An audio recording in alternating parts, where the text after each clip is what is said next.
Déjà, les gars, il y aura beaucoup d'erreurs grammatiques, du coup, on se calme. Bonjour et bienvenue à Paprika, la chaîne YouTube où on apprend sur les langues, les cultures et la vie en général. Aujourd'hui, je veux parler sur mon apprentissage de français seul ici au Soudan. On peut commencer par la question pourquoi j'avais décidé d'apprendre le français. Déjà, on a appris un petit peu à l'école primaire, c'était un petit livre et on a un professeur tellement sympa et j'ai eu des bonnes marques. Du coup, j'ai kiffé le français. Et après que je finis l'université, j'ai eu beaucoup de temps libre. Il y avait Duolingo, il y avait YouTube. J'avais décidé, ok, c'est bien d'apprendre les langues. Et j'avais commencé avec le français. Et dans ce mode-là, j'avais commencé d'apprendre le mot que nous, bonjour, bonsoir, salut, les jours de semaine et tout ça. Et c'était tellement bien parce que c'était pas facile. Déjà, je connais un peu. Du coup, ça m'aidait à garder la motivation pour continuer. Et je crois après ça, j'avais l'envie de savoir comment on peut formaliser les phrases, comment je peux m'exprimer en français. Et je crois que j'ai découvert deux moyens pour faire ça. Premièrement, c'était de regarder et écouter beaucoup de français, même si je comprends rien. Je me souviens, je regardais TV5 Monde pour beaucoup de temps, des heures, juste en regardant la télé, même sans comprendre beaucoup de trucs. Mon but, c'était de comprendre quand la meuf dit bonjour, quand il dit merci, quand il dit un nom de quelqu'un. Si j'ai compris ça, j'étais heureuse, c'était un progrès pour moi. La deuxième méthode pour être capable de m'exprimer en français, je crois que c'était un mode action quand j'ai découvert les applis comme Allotalk et Tandem. Par exemple, Allotalk, j'ai resté là-bas pendant 10 heures. Ah, mais c'était beaucoup des heures. Il y avait des appels de voix. C'était tellement beaucoup. Il y avait beaucoup de la motivation là-bas parce que j'avais envie de comprendre de quoi les gens parlent. Et c'était pas facile parce que tu peux trouver les gens qui sont pas sympas là-bas, mais en même temps, je me souviens que j'ai trouvé un groupe de gens, c'était les gens avec qui je parle régulièrement, et c'était beaucoup de motivation parce que c'était genre la vie en vrai.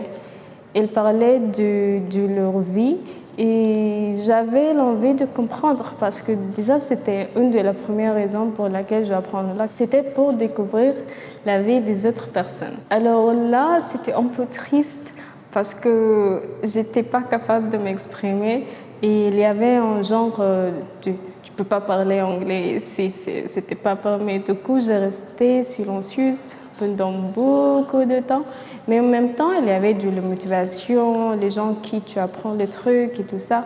Du coup, c'était pas mal, c'était pas facile quand même, mais c'était pas mal parce que si tu travailles, tu réussis enfin après beaucoup de temps. Dans ce temps aussi, je crois que ma sœur, elle m'a donné un petit livre en français. Je crois que c'était un journal. Et là, c'était comme une motivation aussi parce que quand elle m'a donné ce journal, je n'étais pas capable de le lire. C'était un peu difficile, mais c'était juste là. Et après du temps, j'étais capable de lire un peu, de comprendre un peu des histoires. Et ça m'a donné l'envie d'apprendre même plus et d'être capable de lire même plus en français. Dans cette époque-là, déjà, il y avait Duolingo, il y avait YouTube, il y avait Allotalk qui est ce petit journal. Je crois la deuxième truc que je faisais, c'était un livre de grammaire. Un livre de grammaire, ça, c'était vraiment un truc assez important. Parce que en général, on n'aime pas trop le grammaire. Mais vraiment, le grammaire, c'est genre la pièce assez centrale pour être capable de parler dans une langue parce que ça te donne le pouvoir de parler de ton expérience maintenant, de le passé et tout ça. Et même maintenant, je fais beaucoup d'erreurs. Surtout sur féminin, masculin, tout ça. Surtout quand je parle de le passé, c'est pas trop mon pouvoir là-bas, mais pour moi, toujours, le but, c'était pas d'être parfait. à la grammaire. C'était juste d'être capable de m'exprimer et de comprendre quand les gens parlent.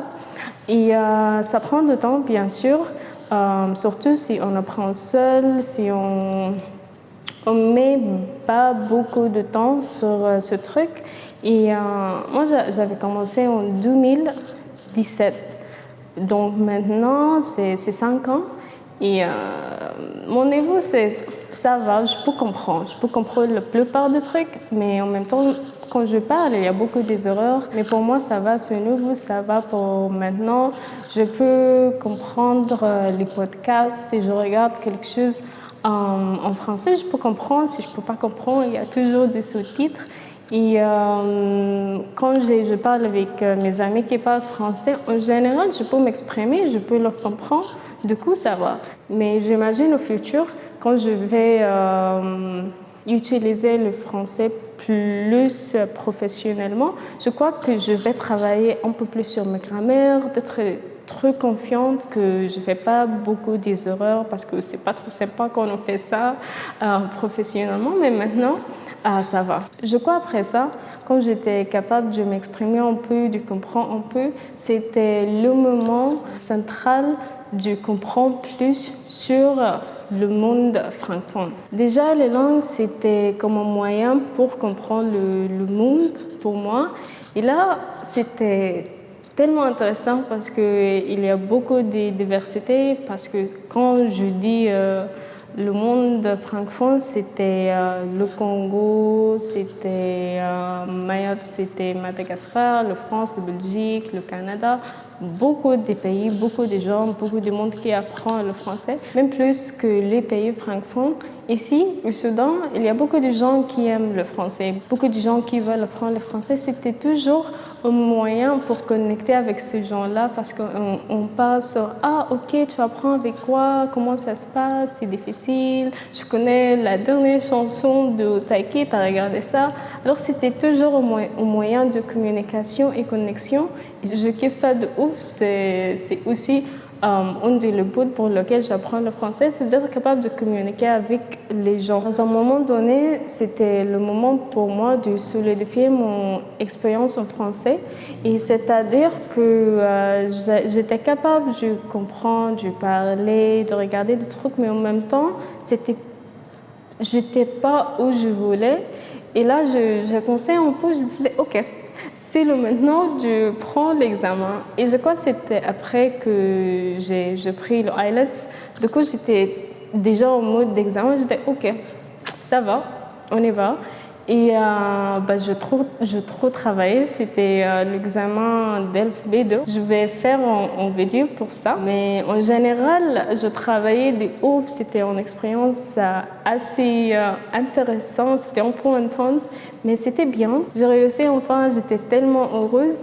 Et en même temps, ça m'a donné la motivation de garder, de continuer à apprendre le français. Je crois que je vais apprendre le français jusqu'au mort. Et c'est pareil avec la plupart de langues que j'apprends parce que je crois qu'on n'arrête jamais d'apprendre. Ça continue avec nous.